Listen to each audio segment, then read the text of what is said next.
All right. So everybody has their example program started, right, David? Okay. So today we are going to write our file, how to write to a text file. This is going to essentially allow you, going forward, think about your restaurant program where you could actually, maybe you load your menu from a text file instead of having to load it in as variables into the system, right? You could load your menu as a text file in that way. Let's say your restaurant is out there working and you don't want the manager messing with the computer code. You perhaps say, why don't you just open up this in Notepad and change your menu, and then the program would automatically update it, right? Kind of cool. Okay, so we are going to use the program, the library, the Java library that actually reads from a text file. You guys already use it. You're already using it in your program. It's actually the scanner library that reads from a text file. So we need to import a scanner.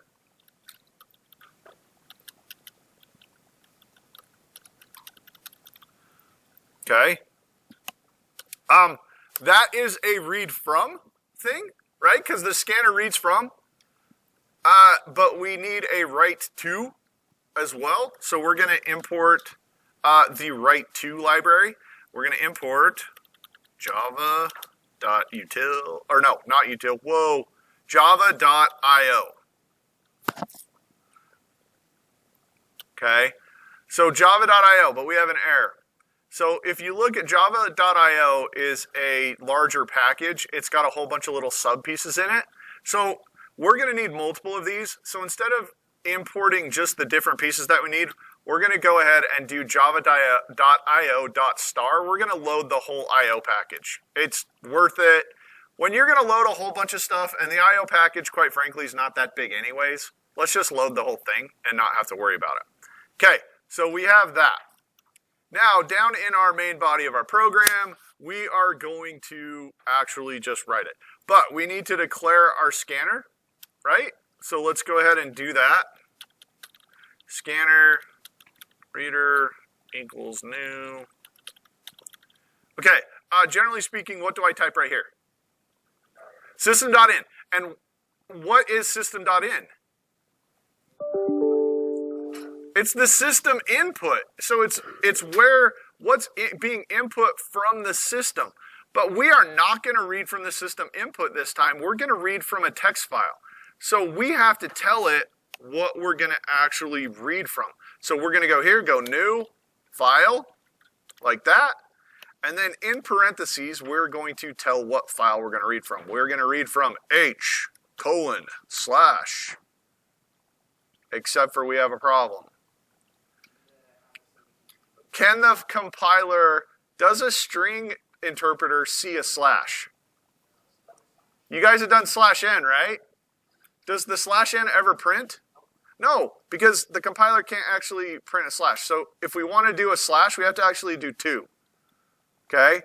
So we're going to do 2 there, and the file I'm going to do is numbers.txt. Like that. So I'm loading from our H drive. I want you guys to put it on your H drive if you can. Some of you guys have had problems with your H drive. If not, you can use like C here. But H drive is something that you guys have security rights on, so you can do that. If you are working on this program at home, you can use the C drive or D drive, or if you have a flash drive you can plug in, you could put it on a flash drive and have it be like the F or the G or whatever it ends up being. Okay, except for that we've got a giant red line of errors. Reese, that error's too small for me to read from way back here. Can you read it?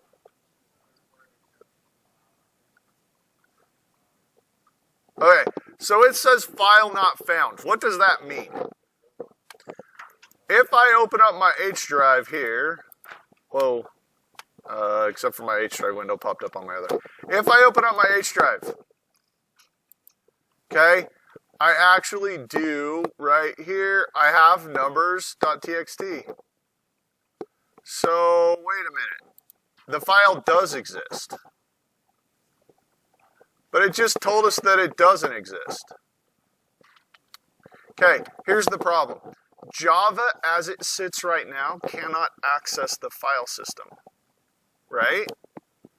Is Java able, from right here, Java can't see into Windows. That would be really horribly awful security idea, is if we let Java just randomly, if we let programs in general just randomly access files on the computer.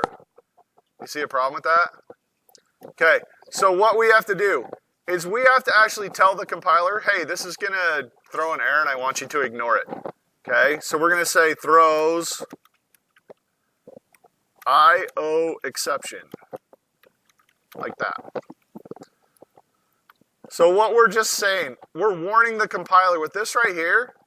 It goes after the args, but before the curly brackets. What we're saying is, hey, listen, Mr. NetBeans, I understand that this is going to throw an input-output error. Just ignore it, right? Okay. So we have throws input-output exception. So our scanner now, it is going to read from here. Now, here's the kind of crazy part.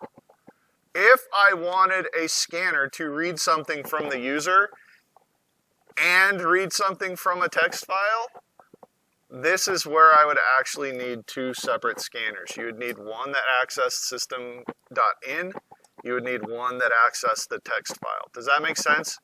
Some of you guys, if you remember back when we first introduced the scanner system, you guys had a thing where a lot of you were declaring a new scanner for every single thing that you had to read in. You didn't have to do that because you can overload your scanner and use as many times as you want. If you are trying to read something from the user and read something from the text file, that is no longer true. You have to have a second scanner. We're not going to read anything from the user this time, so we don't need that. But just going forward, particularly when you guys get your encryption assignment, this is something that you're going to have to know about. Okay, we also need, the scanner can only read. It cannot write. So we need something else that functions essentially almost exactly the same to a scanner, but instead of incoming, it's outgoing data, and it is actually called a print writer, like that, okay? I'm going to be super original. My scanner is called reader, so I'm going to call my print writer, I'm going to name it writer. So I have reader and writer. Equals new. What goes here? Print writer, yep. Print writer, and then inside of our parentheses, the format is going to be very similar. We're going to go new file, and then the file that we're going to call, instead of numbers.txt, I'm going to use new numbers.txt.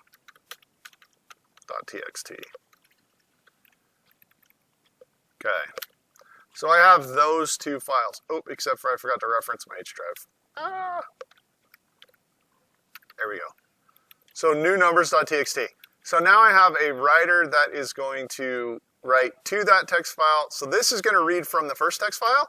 This is going to write to the second text file. Okay. Aside from that, yeah, Caden? They are. Be careful. Well, it depends on your operating system. Generally speaking, case sensitivity is something you have to be careful with. Windows doesn't particularly care. Linux does. Can you guarantee, since Java is not operating system specific, can we guarantee that this program's never going to get run on a Mac or Linux? No. So be careful with case sensitivity. Even if it'll work in Windows, it's still something that it's good form, right? Just be careful with it. Okay, we're also going to need an integer, and I'm just going to write, I'm going to name it number. I'm also looking ahead. I know that I'm only going to use this inside of a conditional statement, so I'm going to initialize it as 0 because it's going to throw, it's going to throw that lovely variable might not have been initialized error that you guys are just enjoy so much. Okay. Okay, what we're going to do is we are going to run a loop here. And we do not know how many times the loop is going to run. So what kind of loop should we use? While. Good job. Okay, so we're going to go with a while. And then the condition that we are going to use, this is a new one that you guys haven't seen before. It's actually really, really, really cool. it's reader, so that's my scanner, right? Reader dot has next. So basically all we've said right here is while the scanner has something in it.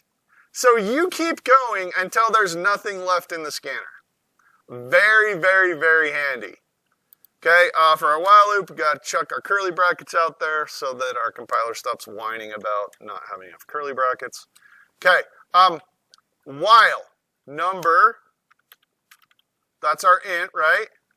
Equals reader dot next int. Okay, so while the reader has something, every time the reader has a next element in it, we're going to take that, we're going to store that value into the variable number, right? Still with me? Now we have to ask the question. If number, oh crap, forgot my parentheses. If number, I really need to get a new keyboard. If number does not equal 0, okay? If number does not equal 0, then I want the compiler to do something. And what I wanted to do is I wanted to call our print writer. Writer.print, okay? This should be very similar to you guys, system.out.println, right? System.out is the system output, and print is what it's supposed to do. So writer is calling the writer just like you guys call system.out. It's a method, right? So writer.print, and what we're going to print is number, and then I'm going to concatenate a space on it because I want there to be a space after it prints each number. Okay, so print, it's going to print out the number, and then it's going to do that. Okay, so now our while loop is finished. So what is our while loop? What's going to happen to this code right here? What do you guys foresee happening? It's like step through it in your head. So it's going to loop. How long is it going to loop? Right now we don't really know. But it's going to loop essentially as long as there's stuff in the buffer. As long as there's something in the text file, it's going to keep reading. It's going to keep reading until when? Until there's nothing left. As soon as it's read everything out of the text file, it'll stop. Okay, we take what it reads. We take that, we store it in the variable number, and then what do? We check it for what? If it's equal to 0. And if it is, what do we do? If the number is equal to 0, what do we do? Nothing. If the number's not equal to 0, what do we do? We write it to the new numbers file, right? Okay, so basically, what is this program doing?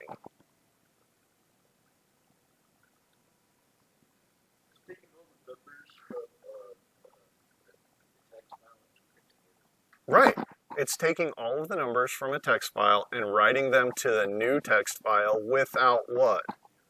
It's going to remove any 0 that's in the text file. So it's going to filter stuff out, right? What could we filter out? Anything we want, right? Okay, this is where I want you guys to, we're going to close that. I want you guys to go to your H drive, start up a text file in Notepad, and put something like this in it.